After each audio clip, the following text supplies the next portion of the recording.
Today I'm going to be building cedar planters out of 3 fence pickets based on plans provided by Who's the VOSS.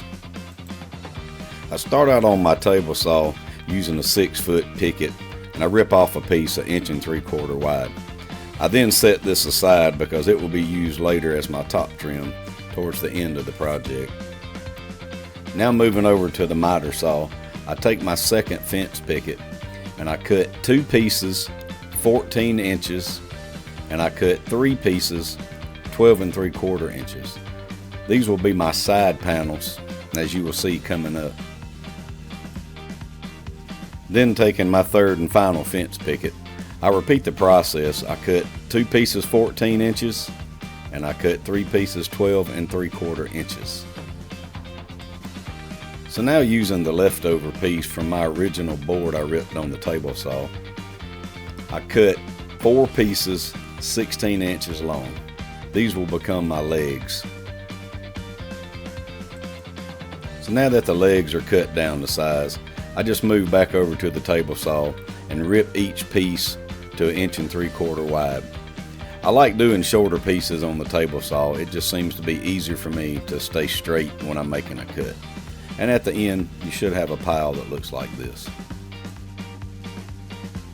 So now I lower the blade all the way down on my table saw to use as a flat surface. Taking 2 of the 14-inch pieces, I use Titebond 3 waterproof glue and run a bead down each side. Then I lay one of the flat pieces that are the legs on, and I attach it with a brad nailer. Make sure when you're laying your panels out that you lay the best looking side up. I ran these through a planer off camera, so I didn't really have a whole lot of sanding to do on them.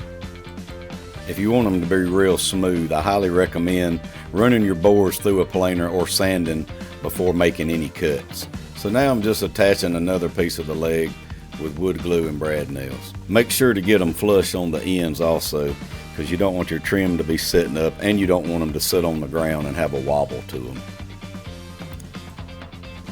So now I'm just repeating the process with the next 2 14-inch pieces. I run my bead of glue down, I attach the legs, and then I attach the other side of the leg as well.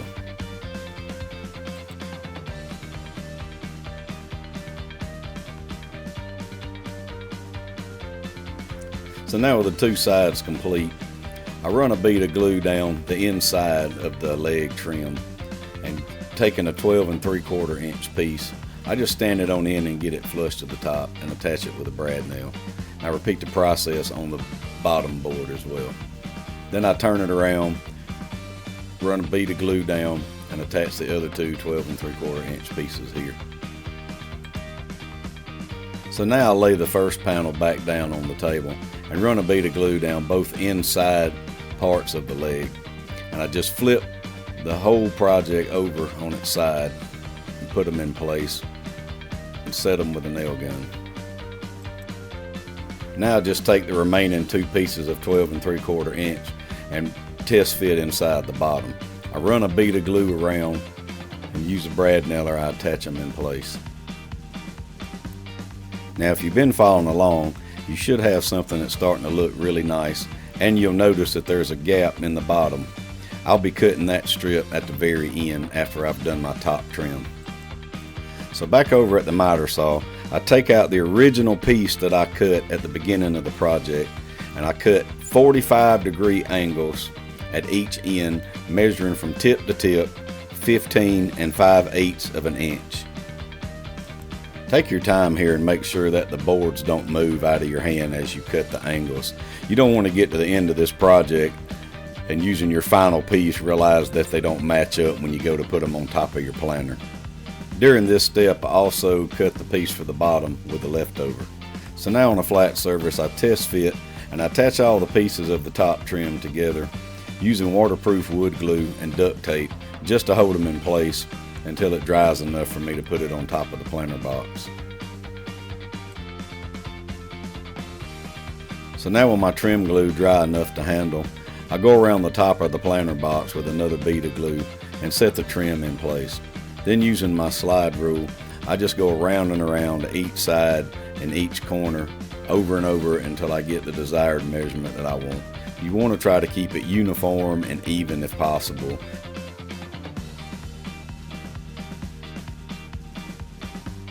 So now that I got my top trim on evenly, I take a brad nailer and I put a nail in the center of each trim piece.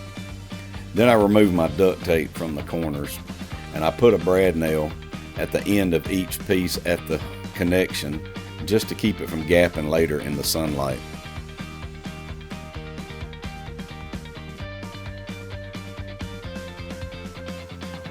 Now with a block of wood and some 220 grit sandpaper, I just go around the inside edge and the outside edge of the trim just to try to get that sharpness off and the point dulled down just a little bit to where it wouldn't cause injury if you accidentally ran into it.